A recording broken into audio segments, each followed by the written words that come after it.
con notoriedad durante una de esas matanzas masivas, cuando los victimarios jugaban fútbol con las cabezas de las víctimas. En esos años, los vecinos de la zona vivían un verdadero calvario. Di balik tembok penjara yang menjulang tinggi, tersembunyi kisah kelam yang mencerminkan kegagalan sistem peradilan suatu negara. Penjara seharusnya menjadi tempat rehabilitas bagi pelanggar hukum. Tetapi di penjara La Sabaneta di Venezuela, tempat di mana hukum seringkali tidak berlaku dan kekerasan menjadi bahasa sehari-hari. Di tempat ini, hukum rimba berlaku, di mana yang kuat menguasai yang lemah, dan kekerasan menjadi mata uang utama untuk bertahan hidup. Bagaimana bisa sistem pemasyarakatan Venezuela jatuh dalam jurang krisis, dan pemerintahnya tidak mampu untuk mengendalikan penjara-penjaranya? Bagaimana cerita lengkapnya? Simak di channel Jamur Story ini, di mana membahas kasus, tragedi, kisah nyata yang terjadi di seluruh dunia. Dan kisah nyata kali ini berjudul Penjara La Sabaneta, Venezuela. Bagaimana kisahnya? Dan inilah kisahnya.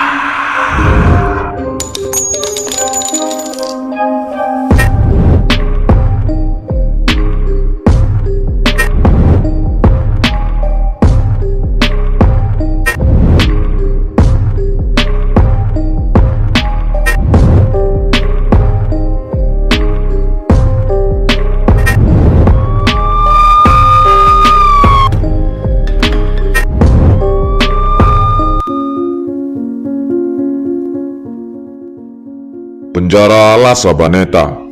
Penjara La Sabaneta yang terletak di kota Maracaibo, Venezuela, dibangun pada tahun 1958. Penjara ini awalnya dirancang untuk menampung sekitar 700 tahanan. Namun pada puncak operasinya, jumlah penghuni mencapai lebih dari 3.700 orang, guys. Sehingga menciptakan kondisi yang penuh sesak dan sangat tidak manusiawi. Overkapasitas ini menyebabkan fasilitas penjara tidak dapat memenuhi kebutuhan dasar para tahanan seperti makanan, air bersih, dan layanan medis. Sistem penjara Venezuela telah lama menjadi sorotan karena kondisinya yang jauh dari standar kemanusiaan. Korupsi di antara petugas membuat penyelundupan senjata dan narkoboy menjadi hal yang lumrah, sehingga memperburuk tingkat kekerasan di dalam penjara. Pemerintah yang gagal menyediakan anggaran yang memadai menyebabkan fasilitas penjara mengalami overkapasitas, sementara kondisi hidup narapidana memburuk dari hari ke hari. Kekurangan makanan, sanitasi yang buruk, dan perawatan kesehatan yang hampir tidak ada semakin memperparah keadaan. Akibat kelalaian ini, penjara berubah menjadi sarang kejahatan terorganisir, di mana para tahanan yang lebih kuat berkuasa dan mengendalikan kehidupan di dalamnya tanpa adanya campur tangan pemerintah. Penjara ini terkenal sebagai salah satu penjara yang paling berbahaya di Venezuela, dengan pengaruh kelompok kriminal yang begitu kuat hingga pihak berwenang kehilangan kendali atas sebagian besar operasional di dalamnya. Para tahanan yang memiliki kekuatan dan akses terhadap senjata seringkali memegang kendali atas kehidupan di balik jeruji, sementara yang lebih lemah harus membayar untuk perlindungan atau tunduk pada perintah mereka. Kondisi di dalam penjara. La Sabaneta bukan hanya dikenal karena kepadatan yang ekstrim, tetapi juga tingkat kekerasan yang sangat tinggi. Bentrokan antara kelompok sering terjadi dan menyebabkan ratusan kematian setiap tahunnya. Salah satu insiden paling brutal terjadi pada tahun 1994, ketika lebih dari 100 narapidana tewas dalam pertempuran akibat perebutan kekuasaan. Selain kekerasan, penyakit menular seperti tuberkulosis dan infeksi kulit menyebar dengan cepat karena kondisi sanitasi yang buruk. Tahanan harus tidur berdesakan di lantai yang kotor dan hanya mendapatkan sedikit makanan setiap harinya. Mereka yang tidak memiliki uang atau koneksi seringkali harus bertahan dalam kondisi yang mengenaskan. Di dalam penjara ini, aturan tidak dijalankan oleh sipir atau pemerintah, melainkan oleh narapidana yang memiliki kendali. Mereka menetapkan hierarki kekuasaan yang menentukan siapa yang mendapatkan akses terhadap sumber daya terbatas, termasuk air dan obat-obatan. Selain insiden besar pada tahun 1994, kekerasan terus terjadi di dalam La Sabaneta hingga akhirnya ditutup. Pada tahun 2012, terjadi insiden penyerbuan geng yang mengakibatkan tewasnya lebih dari 25 orang. Konflik antara kelompok bersenjata semakin sulit dikendalikan karena sebagian besar narapidana memiliki akses terhadap senjata api yang diselundupkan melalui jalur ilegal. Para tahanan yang memiliki uang seringkali dapat menyuap petugas agar mendapatkan perlindungan atau fasilitas lebih baik. Namun bagi mereka yang miskin, kehidupan di La Sabaneta adalah perjuangan bertahan hidup setiap hari. Lalu muncul pertanyaan, bagaimana para tahanan ini bisa memiliki uang? Meskipun terkurung di balik jeruji besi, para tahanan tetap memiliki berbagai cara untuk memperoleh uang. Salah satu metode utama adalah menjalankan bisnis ilegal, seperti perdagangan narkoboy dan pemerasan. Mereka yang memiliki koneksi dengan dunia luar seringkali menyelundupkan barang terlarang untuk dijual dengan harga tinggi di dalam penjara. Selain itu, tahanan dengan keterampilan khusus seperti tukang cukur atau pengrajin dapat menawarkan jasa mereka kepada sesama narapidana dengan imbalan uang atau barang. Keluarga tahanan pun sering dipaksa membayar sejumlah uang kepada kelompok kriminal di dalam penjara demi keselamatan kerabat mereka.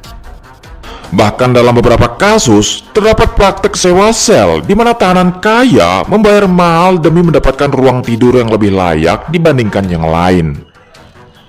Pemerintah dan upaya reformasi.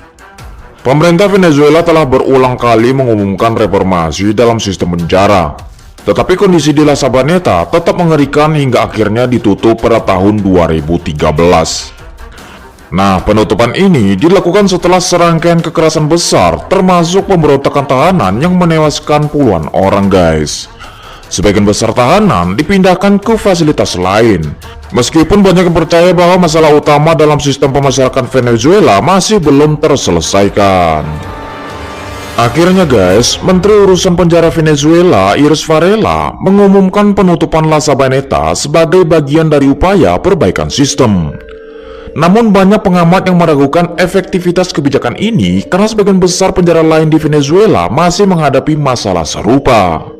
Beberapa mantan narapidana yang selamat dari La Sabaneta menceritakan pengalaman mengerikan mereka. Seorang mantan tahanan mengungkapkan bahwa untuk bertahan hidup, mereka harus membayar perlindungan kepada geng yang berkuasa. Tahanan yang tidak memiliki uang atau dukungan dari luar seringkali menjadi sasaran kekerasan atau dipaksa bekerja untuk geng di dalam penjara. Beberapa bahkan mengalami penyiksaan atau dipaksa bertarung demi hiburan. Meskipun La Sabaneta telah ditutup, kondisi mengerikan serupa masih terjadi di penjara lain di Venezuela, seperti Tocoron dan El Rodeo. Tocoron misalnya dikenal sebagai negara kecil di dalam penjara, di mana geng kriminal mengendalikan ekonomi internal, memiliki klub malam, kolam renang, dan bahkan kasino ilegal di dalamnya. Situasi ini menunjukkan bahwa masalah utama bukan hanya pada La Sabaneta, tetapi pada sistem penjara Venezuela secara keseluruhan itu sendiri, guys. Banyak organisasi internasional seperti Human Rights Watch dan Amnesty International telah mengkritik pemerintahan Venezuela karena gagal menyediakan perlindungan bagi narapidana. Mereka menyoroti bagaimana kondisi yang ada melanggar HAM dan berkontribusi pada siklus kekerasan yang semakin memburuk.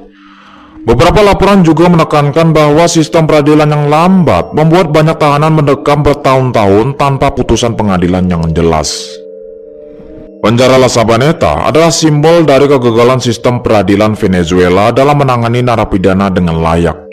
Keadaan yang penuh kekerasan, korupsi, dan kurangnya pengawasan telah membuat tempat ini menjadi salah satu penjara paling mematikan di dunia. Meskipun kini telah ditutup, La Sabaneta tetap menjadi pengingat akan pentingnya reformasi dalam sistem pemasyarakatan untuk memastikan keadilan dan kemanusiaan bagi semua tahanan. Pemerintah Venezuela masih menghadapi tantangan besar dalam mereformasi sistem pemasyarakatan yang masih dipenuhi kekerasan dan pelanggaran HAM. Tanpa perubahan signifikan, kisah tragis seperti yang terjadi di La Sabaneta dapat terus terulang di tempat lain. Oke lah guys, cukup sekian video yang saya bawakan kali ini. Bagaimana kritik dan saran kalian guys tentang penjara-penjara yang kita upload sebelumnya? Mohon kritik dan sarannya guys. Sampai ketemu lagi di video-video selanjutnya. Semoga kalian suka guys. Bye-bye.